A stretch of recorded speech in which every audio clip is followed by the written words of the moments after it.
Hi guys, welcome to Visho info. மோர்களி எப்படி செய்கிறதுன்னு பார்க்கலாங்க. வீடியோக்குள்ளே போகிறதுக்கு முன்னாடி நீங்கள் இன்னும் நம்ம சேனலில் சப்ஸ்கிரைப் பண்ணலன்னா சப்ஸ்கிரைப் பண்ணுங்கள். அப்படியே பக்கத்தில் இருக்கிற பெல் ஐக்கானை கிளிக் பண்ணுங்கள். அப்போ தான் நான் போஸ்ட் பண்ணுற வீடியோ எல்லாத்தையும் நீங்கள் உடனே பார்க்கலாம். வீடியோக்குள்ளே போகலாங்க. மோர்களி செய்கிறதுக்கு இட்லி அரிசி, அதாவது புழுங்கல் அரிசி, ரேஷன் புழுங்கல் அரிசியாக இருந்தாலும் சரி, கடை புழுங்கல் அரிசியாக இருந்தாலும் சரி, நீங்கள் ஊற வச்சுக்கோங்க. சாப்பாட்டு புழுங்கல் இல்லைங்க, இட்லி புழுங்கல் அரிசி தான் நான் சொல்கிறேன். நீங்கள் ஊற வச்சுக்கோங்க. ஒரு 4 மணி நேரமாக நல்லா ஊறணுங்க. ஊறினதுக்கப்புறம் நைஸாக அரைச்சிக்கணுங்க. இப்போ இந்த மாதிரி நைஸாக அரைச்சதுக்கப்புறம் நான் காமிக்கிறேங்க. பாருங்கள், மோர்களிக்கு மாவு நல்லா நைஸாக அரைச்சாச்சுங்க. பார்த்தாலே உங்களுக்கு தெரியும். இப்போ இந்த ரெசிபிக்கு தேவையான உப்பை சேர்த்திக்கலாங்க. பாருங்கள், உப்பு எடுத்து வச்சுருக்கேன். இதை சேர்த்திக்கலாம். பத்தலைன்னா அப்புறம் கூட சேர்த்திக்கலாங்க. இப்போ இதை நல்லா மிக்ஸ் பண்ணி வச்சிடலாங்க. நல்லா புளிக்கணுங்க. உங்களுக்கு காலையில் டிஃபனுக்கு வேணால் நைட்டே அரைச்சி வச்சுடுங்க. நைட்டு டிஃபனுக்கு வேணும்னா காலையிலே அரைச்சி வச்சுடுங்க. இது நல்லா புளிச்சாதாங்க டேஸ்ட்டாக இருக்கும். எந்த அளவுக்கு புளிக்குதோ அந்தளவுக்கு டேஸ்ட்டாக இருக்குங்க. இது நல்லா புளிச்சதுக்கப்புறம் பார்க்கலாங்க. தோசை இட்லி மாவுக்கு அரைச்சி வைப்போம் பார்த்திங்களா, அந்த மாதிரி அந்த அளவுக்கு நல்லா புளிப்பு ஏறணும். நேச்சுரல் புளிப்பு தான். நம்ம நல்லா இந்த மாதிரி புளிக்க வச்சு செஞ்சால் இந்த ரெசிபி சூப்பர் டேஸ்ட்டாக இருக்குங்க. புளிச்சதுக்கப்புறம் பார்க்கலாங்க. மோர்களிக்கு அரிசி ஊற வச்சதை பார்த்தோம். நல்லா இது புளிச்சிருச்சுங்க. இப்போ இதை நல்லா மிக்ஸ் பண்ணிக்கலாங்க. இந்த ரெசிபிக்கு புளிப்புக்கு ஏதாவது சேர்த்தணும், அது முழுக்க முழுக்க தயிரில் தாங்க நம்ம செய்யணும். இப்போ நான் 1/2 kg அரிசி எடுத்து ஊற வச்சுருந்தேன். அப்போது ஒரு 1/4 லிட்ரு தயிராவது தேவைப்படும். இப்போ அந்த 1/4 லிட்ரு தயிரை பாருங்கள், நான் நல்லா கடைஞ்சி வச்சுருக்கேன். அதாவது அதில் இருக்கிற வெண்ணெயெல்லாம் எடுக்கலைங்க, கடைஞ்சி மட்டும் வச்சுருக்கேன். அப்படியே போட்டோம்னா அங்கங்கே திரியாக நிற்குங்க. அதனால் இப்போ நான் நல்லா கடைஞ்சி விட்டுட்டு இப்போ அதை இது கூட சேர்த்துக்க போகிறேங்க. சேர்த்துட்டு நல்லா மிக்ஸ் பண்ணிக்கலாங்க. தண்ணி எந்த அளவுக்கு எடுக்கணும் அப்படின்னா, நாம் மாவு அரைச்சதை தண்ணியை தான் அரைச்சிருக்கோம். நம்ம அரிசி ஊற வைக்கும்போது இருக்கிற அளவை விட தண்ணி சேர்த்து அரைக்கிறதுனால அதோட குவான்டிட்டி டபுள் குவான்டிட்டி ஆகும். அதாவது நான் 1/2 கிலோ அரிசி போட்டு அரைச்சேன். அது 1 கிலோ மாவாக ரெடியாக இருக்குது நம்மக்கிட்ட. இப்போ இதுக்கு தண்ணி கணக்குங்க. அப்போ நம்ம 1 லிட்ரு தண்ணி சேர்த்து தான் இதை நல்லா கிளறணுங்க. அதனால் 1 லிட்ரு தண்ணி இது கூட சேர்த்துக்கலாங்க. மோர்களி செய்கிறதுக்கு ஒரு திக்கான பேனை அடுப்பில் வச்சுருக்கேங்க. இப்போ நம்ம எண்ணெய் சேர்த்திக்கலாங்க. ஒரு 3 டேபிள் ஸ்பூன் சேர்த்திக்கலாங்க. பத்தலைன்னா அப்புறம் நம்ம ஜாஸ்தி பண்ணிக்கலாங்க. 3 டேபிள் ஸ்பூன் சேர்த்தோம்னா கரெக்டாக இருக்குங்க. அப்புறம் பார்த்து பத்தலைன்னா நம்ம ஊற்றிக்கலாம். இப்போ இந்த எண்ணெய் நல்லா காயிட்டுங்க. நம்ம சேர்த்த எண்ணெய் நல்லா காயிட்டுங்க. காஞ்சிருச்சு. கடுகு 1 டீஸ்பூன் எடுத்து வச்சுருக்கேன், அதை சேர்த்துக்கலாங்க. கடுகு வெடிச்சிட்ருக்கு. நம்ம சேர்த்த கடுகு வெடிச்சிருச்சுங்க. 2 டீஸ்பூன் உளுத்தம்பருப்பு சேர்த்துக்கிறேன். இது ஒரு தடவை மிக்ஸ் பண்ணிக்கலாங்க.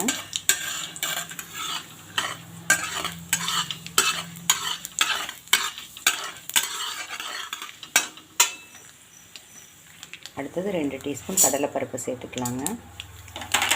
இப்போ நம்ம சேர்த்த பருப்பு ஓரளவுக்கு கலர் சேஞ்ச் ஆகட்டுங்க, கோல்டு கலரில் ஆகட்டுங்க.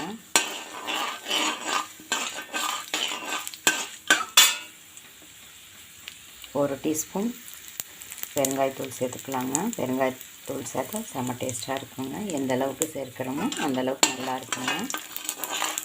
பாருங்கள், நம்ம சேர்த்த பருப்பு கலர் ஓரளவுக்கு நல்லா கோல்டன் கலரில் ஆயிடுச்சு.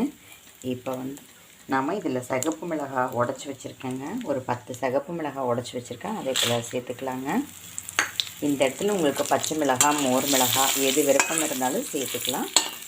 நான் சிகப்பு மிளகாய் சேர்த்துருக்கேங்க. இது 1 நிமிஷம் நல்லா வதங்கட்டுங்க. ரொம்ப நேரம் வேணாங்க, ஒரே 1 நிமிஷம். நம்ம போட்ட மிளகாய் ரோஸ்ட் ஆகிற வரைக்கும், அவ்வளோதாங்க. இப்போ நாம் தயிரும் அரைச்சி வச்ச அரிசி மாவும் கரைச்சி வச்சுருக்கோம், அதை இதை மெதுவாக ஊற்றிக்கலாங்க. தயிர் அப்படியே போட்டாதீங்க. ஒரு தடவை நம்ம அந்த மத்தில் கடைஞ்சி விட்டு ஊற்றணுங்க. இப்போ சிம் பண்ணிக்கலாங்க அடுப்பை, இல்லாட்டி டக்குன்னு அடி பிடிச்சிடும். எண்ணெய் ஓரளவு இதுக்கு தாராளமாக தாங்க பிடிக்கும்.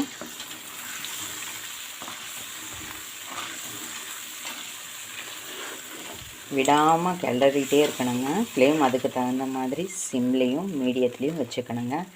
ஹையில் வைக்கக்கூடாதுன்னு இல்லைங்க. ஹையில் வச்சோம்னா சீக்கிரம் அடி பிடிச்சிடும். அதுக்கு தகுந்த மாதிரி நம்ம மிக்ஸ் பண்ணி விட்டுட்டே இருக்கணுங்க. பாருங்கள், ஓரளவுக்கு நல்லா கிளறி விட்டாச்சு. இப்போ நாம் இதுக்கு 1 லிட்டர் தண்ணி ஊற்றணும்னு சொல்லியிருந்தேன். அதை இப்போ சேர்த்துக்கலாங்க. தயிரை மட்டும் நல்லா கடைஞ்சிட்டு போடுங்க, இல்லாட்டி பார்க்குறக்கு நல்லா இருக்காது. அங்கங்கே திரிஞ்சு அப்படி இப்படியே நிற்குங்க. அரிசி மாவு கூட அது சேராமல் தனியாக நிற்கும். அதனால தான் அரிசியை நல்லா நைஸாக அரைச்சிட்டு அது கூட நாம் எடுத்து வச்ச தயிரை நல்லா கடைஞ்சிட்டு அப்புறம் சேர்த்திக்கணுங்க. அப்புறம் நம்ம அரிசி மாவு அரைக்கும் போதே இந்த ரெசிபிக்கு தேவையான உப்பை சேர்த்திட்டோம். ஆனால் இப்போ நம்ம எக்ஸ்ட்ரா தண்ணி தயிர் விட்டதுனால இந்த உப்பு பத்தாதுங்க. அதனால் அதுக்கு தகுந்த உப்பை சேர்த்திக்கிறோம். கிளறினதுக்கப்புறம் டேஸ்ட்டு பார்த்துக்கலாங்க. உப்பு பத்தலைன்னா மறுபடியும் கூட சேர்த்துக்கலாம். கம்மியாக இருந்தால் பரவாயில்லைங்க, ஜாஸ்தி ஆகாமல் பார்த்துக்கணும். இப்போ இதை நல்லா கைவிடாமல் கிளறிட்டே இருக்கணுங்க. ரொம்ப நேரம் ஆகாது. நம்ம ஊற்றின தண்ணியை பொறுத்து சீக்கிரம் கெட்டியாகிடும். வேகட்டுங்க, பார்க்கலாம். இப்போ தண்ணியாக ஒயிட்டாக தெரியுது இல்லைங்களா? கெட்டியான நல்லா வெளுத்து போன மாதிரி இருக்கும். அதுதாங்க பக்குவம். இந்த அளவுக்கு தண்ணி சேர்த்தாதான் அது வெந்து வர்றதுக்கு கரெக்டாக இருக்குங்க. அடி பிடிக்காமல் பார்த்துட்டா போதுங்க. இந்த ரெசிபி கரெக்டாக வரும். வேகட்டுங்க, பார்க்கலாம். பாருங்கள், நம்ம சேர்த்ததை விட இப்போ லைட்டாக திக்காக இருக்குது. இந்த மாதிரி மெதுவாக தாங்க இது, அதாவது ரொம்ப நேரம் இல்லை. இந்த தண்ணி எவாப்ரேட் ஆகிற வரைக்கும் தாங்க இது வேகும். இந்த அளவுக்கு தண்ணி ஊற்றி வேக வச்சாதான் நம்மளோட ரெசிபி கரெக்டாக பக்குவமாக வருங்க. வேகட்டுங்க, பார்க்கலாம். பாருங்கள், தண்ணியாக இருந்தது இந்த அளவுக்கு கெட்டியாக இருக்குது பார்த்தீங்களா? இன்னும் பக்குவத்துக்கு வரல. அப்பப்போ கொஞ்சம் எண்ணெயும் சேர்த்துக்கலாங்க. இதுக்கு ஓரளவுக்கு எண்ணெய் பிடிக்குங்க. ஃபஸ்ட்டு நம்ம சேர்த்த எண்ணெய் ஒரு 3 டேபிள் ஸ்பூன் சேர்த்தோம். இப்போ ஒரு 2 டேபிள் ஸ்பூன் சேர்த்துக்கலாங்க. நிறைய தண்ணி நிறைய எண்ணெய் இதுக்கு தேவைப்படுங்க. அதாவது நம்ம சேர்த்த அரிசிக்கு தகுந்த மாதிரி அளவு மாறுங்க. நம்ம இப்போ 1/2 kg அரிசி சேர்த்துருக்கிற அளவுக்கு இந்தளவுக்கு தண்ணி, இந்தளவுக்கு தயிர் எண்ணெய் சேர்த்தாதான் பக்குவமாக வருங்க. இப்போ நல்லா மிக்ஸ் பண்ணிக்கலாங்க. தண்ணியாக இருக்கும்போது நீங்கள் ஓரளவுக்கு ஹை ஃப்ளேமில் வச்சுருந்தா கூட இந்த மாதிரி கெட்டியான உடனே ஓரளவுக்கு சிம் பண்ணி கிளறணுங்க, இல்லாட்டி தீஞ்சிடும். நான் சொல்கிறதெல்லாம் இப்போ தான் சமையல் பழகுறாங்க பார்த்தீங்களா, அவங்களுக்காக. நல்லா சமையல் செய்கிறவங்களுக்கு இதெல்லாம் தெரியுங்க, அவங்களுக்கு சொல்ல வேண்டியது இல்லை. இப்போ நல்லா கிளறிக்கலாங்க. இன்னும் பக்குவமாக வர்ற வரைக்கும் வேக வச்சு எடுத்துக்கலாங்க. பாருங்கள், நம்ம களி முக்கால்வாசி வெந்துடுச்சுங்க. மோர்களி இன்னும் கொஞ்சம் எண்ணெய் சேர்த்து இன்னும் ஒரு 10 நிமிஷம் வேகணுங்க. அப்போ தான் கரெக்டாக இருக்கும். இந்தளவுக்கு எண்ணெய் சேர்த்தா தாங்க அது கரெக்டாக வேகும். எப்படி பார்த்தாலும் நாம் எடுத்த அளவுக்கு ஒரு 1/2 அன் ஹவரில் ரெடி ஆகிடுங்க. இப்போ இதை நல்லா மிக்ஸ் பண்ணிக்கலாங்க. உப்பு பத்தலை அப்படின்னு தெரிஞ்சால் தண்ணியில் கரைச்சி ஊற்றிடுங்க. அப்படியே போட்டிங்கன்னா அங்கங்கே நிற்கும். தண்ணியில் கரைச்சி போட்டுட்டிங்கன்னா நல்லா மிக்ஸ் ஆகிடுங்க. இப்போ இது ஒரு 10 நிமிஷம் கிளறிட்டு பார்க்கலாங்க. ஃபுல்லாக கிளறது காமிச்சா போர் அடிக்குங்க. அதனால் அப்பப்போ காமிக்கிறேங்க. ஒரு 10 நிமிஷம் கழித்து பார்க்கலாங்க. பாருங்கள், நம்மளோட மோர்களி சூப்பராக ரெடி ஆகிடுச்சுங்க. இந்தளவுக்கு எண்ணெய் இருந்தால் தான் கரெக்டாக இருக்கும். பார்த்திங்களா, இப்படி நம்ம கிளறும்போது அப்படியே சுள்ளண்டு வரும் அப்படின்னு சொல்லுவாங்க. அந்த மாதிரி ஒட்டாமல் வந்தால் தான் கரெக்டாக இருக்கும். இப்போ அந்த பக்குவத்துக்கு கரெக்டாக வந்துடுச்சுங்க. கையை நம்ம ஈரம் பண்ணிவிட்டு இப்படி தொட்டு பார்த்தோம்னா ஒட்டாதுங்க. அது ஒரு பக்குவங்க. இப்போ நாம் இதை ஒரு பிளேட்டுக்கு மாற்றிக்கலாங்க. பிளேட்டுக்கு மாற்றினதுக்கப்புறம் காமிக்கிறேங்க. பாருங்கள், ரெடியான மோர்களியை ஒரு பிளேட்டில் மாற்றிருக்கேங்க. பிளேட்டில் எண்ணெய் நல்லா தடவி விட்டுட்டு அதுக்கப்புறம் நம்ம இதை போட்டால் தான் நம்ம எடுக்கும்போது ஒட்டாமல் கரெக்டாக வருங்க. உங்கள்கிட்ட எந்த பிளேட்டு எந்த ட்ரே இருக்கோ அதில் நம்ம இந்த மாதிரி போட்டு ஆற வச்சுக்கலாங்க. ஆறுனதுக்கப்புறம் கட் பண்ணி காமிக்கிறேங்க. சூடாக இருக்கும்போது கட் பண்ண முடியாது, சரியாகவும் வராது. ஆறுனதுக்கப்புறம் காமிக்கிறேங்க. இந்த ரெசிபிக்கு தண்ணியோட அளவு தயிரோட அளவெல்லாம் கரெக்டாக இருக்கணுங்க. அப்போ தான் செமையாக இருக்குங்க இந்த ரெசிபி. நம்ம ஒரு கப்பு அரிசி ஊற வச்சோம் அப்படின்னா ஒரு 3-4 மணி நேரம் நல்லா ஊறணுங்க. அது நல்லா ஊறினதுக்கப்புறம் நம்ம நைஸாக நல்லா மையாக அரைச்சி எடுத்துக்கணுங்க. நம்ம ஒரு பங்கு அரிசி போட்டோம்னா அது 2 பங்கு மாவாக வர்ற அளவுக்கு தண்ணி சேர்த்து நல்லா அரைச்சி வச்சுக்கணுங்க. நல்லா மையாக அரைச்சி வச்சுக்கணும். அப்புறம் ஒரு பங்கு அரிசி அரைச்ச மாவுக்கு ஒரு அரை கப்பு புளிச்ச தயிர் சேர்த்தா கரெக்டாக இருக்குங்க. தண்ணி வந்து நம்ம ஒரு கப்பு அரிசி ஊற போட்டோம் பார்த்திங்களா, அந்த அரைச்ச விழுதுக்கு 2 கப்பு தண்ணி கரெக்டாக இருக்குங்க. அந்தளவுக்கு தண்ணியும் சேர்க்கணும். மாவையும் ஓரளவுக்கு தண்ணியாக அரைச்சி வச்சுருக்கணும். அப்புறம் அந்த தயிர் வந்து புளிச்ச தயிராக இருக்கணும். அந்த தயிரை அப்படியே டைரெக்டாக சேர்த்துடாதீங்க. நல்லா கடைஞ்சிட்டு சேர்த்துக்கோங்க. அப்போ தான் நம்மளோட மோர்களி பார்க்க ஒரே மாதிரி இருக்கும். இல்லாட்டி அந்த நம்ம வந்து கடையாமல் தயிரை ஊற்றுனோம்னா, அதாவது அந்த தயிர் தனியாக, அதாவது பன்னீருக்கு பாலில் வந்து நம்ம லெமன் ஜூஸை ஊற்றி பிரிஞ்ச திரியாக வரும் பார்த்திங்களா, அந்த மாதிரி திரியாக இருக்கும். பார்க்குறக்கு நல்லாவே இருக்காது.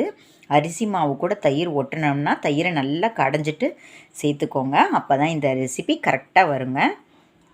நான் சொன்ன மாதிரி ட்ரை பண்ணி பாருங்கள்.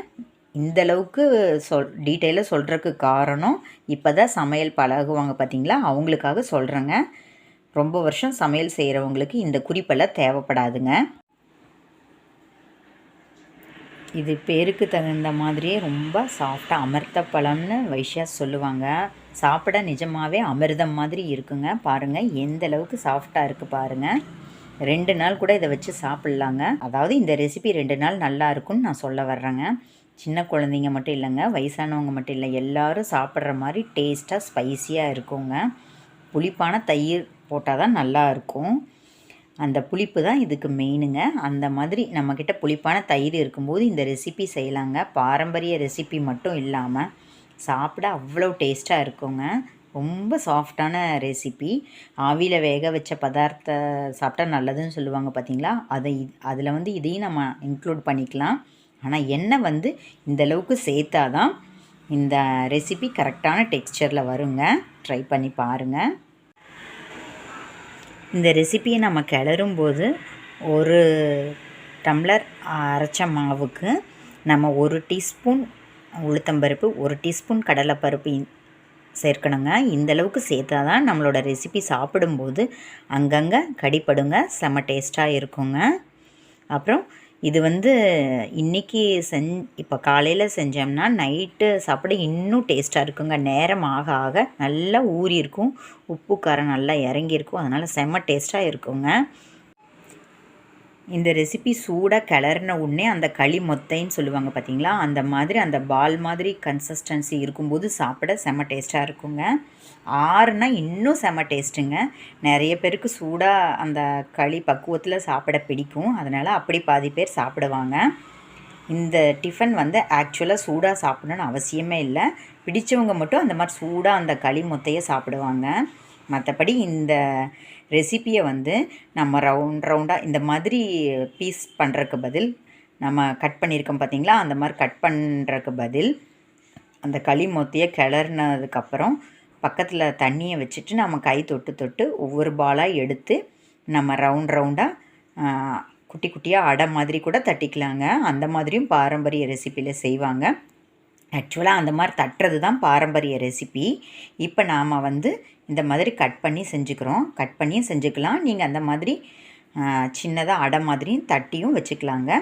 ஆக மொத்தம் ஆறின உடனே தான் இந்த ரெசிப்பியை சாப்பிடுவாங்க. உங்களுக்கு எப்படி விருப்பமோ நீங்கள் கட் பண்ணுறது தட்டி சாப்பிட்றது உங்கள் விருப்பம்தான். ஆறுனா செம்ம டேஸ்ட்டு, சூடாக சாப்பிடும்போது ஒரு டேஸ்ட்டு. ரெண்டுமே ட்ரை பண்ணி பாருங்கள். மோர்களின்னு சொன்னால் நிறைய பேருக்கு தெரிய மாட்டேங்குது. இது பாரம்பரியமான ரெசிப்பிங்க. இது நிறைய பேருக்கு தெரியுமான்னு தெரியல. தெரிஞ்சுக்கணும் அப்படிங்கிறக்காக தாங்க இந்த வீடியோ. இது பச்சரிசியிலும் பண்ணலாம், புழுங்கலரிசியிலும் பண்ணலாங்க. இது இன்றைக்கி செஞ்சால் இன்றைக்கும் சாப்பிட்லாம், நாளைக்கும் சாப்பிட்லாங்க. 2 நாள் வச்சு சாப்பிட சூப்பர் டேஸ்ட்டாக இருக்குங்க. புளிப்பான தயிர் இருக்கும்போது நீங்கள் இந்த ரெசிப்பியை ட்ரை பண்ணுங்கள். பச்சரிசியில் செஞ்சால் ஒரு டேஸ்ட்டு, புழுங்கலரிசியில் செஞ்சால் ஒரு டேஸ்ட்டுங்க. நீங்கள் ரெண்டுமே ட்ரை பண்ணி பாருங்கள். உங்களுக்கு எது பிடிக்குதோ அதை நீங்கள் ரெகுலராக ஃபாலோ பண்ணலாங்க. அப்புறம் வந்து இதை மோர்கூழ்னு நிறைய பேர் சொல்லுவாங்க. வைஷ்யாஸ் வந்து இது அமிர்த பழம் அப்படின்னு சொல்லுவாங்க. ஒவ்வொருத்தரும் ஒவ்வொரு பேரில் சொன்னாலும் ரெசிபி ஏதோ இதுதாங்க. செமையான ரெசிப்பிங்க, ட்ரெடிஷ்னல் ரெசிப்பிங்க, உடம்புக்கு சத்தான சுவையான ரெசிப்பிங்க. நல்லா காரசாரமாக புளிப்பாக இருக்குங்க. நீங்களும் இந்த மாதிரி ட்ரை பண்ணி பாருங்கள். இதுக்கு வந்து வடுமாங்காவோட ஜூஸ் அதோட இதை வச்சு சாப்பிட்டா சூப்பராக இருக்கும். இது பெருங்காய பொடிங்க, இது இட்லி பொடி. இதை தான் வச்சு சாப்பிட்ணுமான்னு இல்லைங்க, எது உங்களுக்கு விருப்பமோ நீங்கள் அதை வச்சு சாப்பிட்லாம். பாரம்பரிய உணவில் இதெல்லாம் வச்சு சாப்பிடுவாங்க. பாரம்பரியமாக செய்கிறவங்களுக்கு இதெல்லாம் தொட்டு சாப்பிடணும்னு தெரியும். புதுசாக இருக்கிறவங்களுக்காக நான் சொல்கிறேங்க. இதை வந்து கிட்டத்தட்ட மோர் ஹல்வானே சொல்லலாம். ஏன்னா நம்ம ஹல்வா செய்கிறோம் அப்படின்னா இனிப்பு சேர்ப்போம், இதில் இனிப்பு சேர்க்கல. மற்றபடி ஹல்வானா நம்ம நிறைய நெய்யெல்லாம் சேர்ப்போம். இந்த ரெசிப்பியில் நம்ம நெய்யுக்கு பதில் எண்ணெய் சேர்த்துருக்கோம். ஸ்வீட்டும் நெய்யும் மட்டும்தாங்க மிஸ்ஸிங். மற்றபடி இது ஒரு மோர் ஹல்வானே, காரமான மோர் ஹல்வானே சொல்லலாம். இந்தளவுக்கு எண்ணெய் சேர்க்கக்கூடாதுன்னு நம்ம நினைக்க முடியாதுங்க. ஏன்னா இந்தளவு எண்ணெய் சேர்த்தாதான் இந்த ரெசிபி செமையாக இருக்குங்க. ட்ரை பண்ணி பாருங்கள். என்னங்க இந்த ரெசிபி உங்களுக்கு பிடிச்சிருந்தா லைக் பண்ணுங்கள், ஷேர் பண்ணுங்கள், கமெண்ட் பண்ணுங்கள். ஞாபகமாக சப்ஸ்கிரைப் பண்ணுங்கள். ஓகே, பாய்.